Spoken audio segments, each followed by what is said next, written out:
सुन रहे हैं विराट म्यूजिक की शानदार प्रस्तुति। एगो यार के एगो भतार के है के छौरी सुनना, एगो यार के एगो भतार के दू गो बिन घुसे बउगे। तोरा बिया हमें सुन के छौरी है के दू गो डीजे बजे बउगे, है के डबल ट्रोली बजे बउगे, है के दू गो छौरी नचे बउगे, है के डबल ट्रोली बजे बउगे। एगो यार के एगो भतार के दू गो बिन घुसे बउगे। तोरा बिया हमें सुन के छौरी है के दू गो डीजे बजे बउगे, है के डबल ट्रोली बजे बउगे, है के दू गो छौरी नचे बउगे, है के डबल ट्रोली बजे बउगे।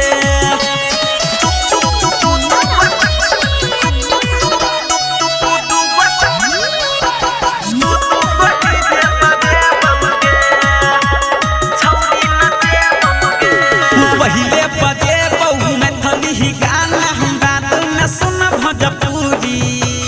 तोरा भतार के सुन के छौरिया नचे बहू हम वाला जोड़ी।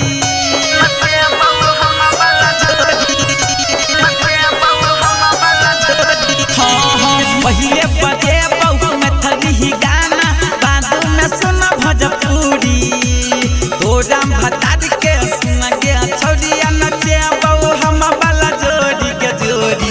साथे खींचल फोटो देखे बहू है के छौरी सुनना, साथे खींचल फोटो देखे बहू भतार तोहर भरकतौगे।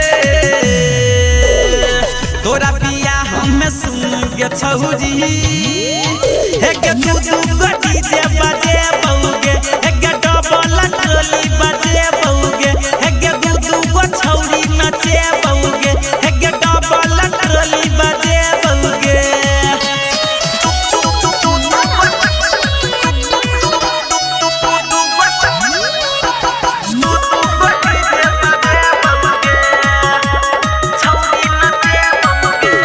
हे तुम जब जाई नाला तो हर डीजे के बेस बढ़ेब। ससुरा में जाई के सुन गे छौरिया ननद के तोरा पटेब।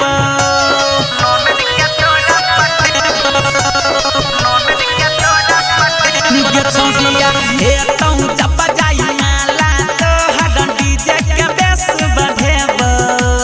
ससुरा में जाई के सुन गे छौरिया ननद के तोरा पटेब। सत्यम राज सरा के पंकज हे के छौरी सुनना, सत्यम राज सरा के पंकज डीजे पर कमर हिले तंगे।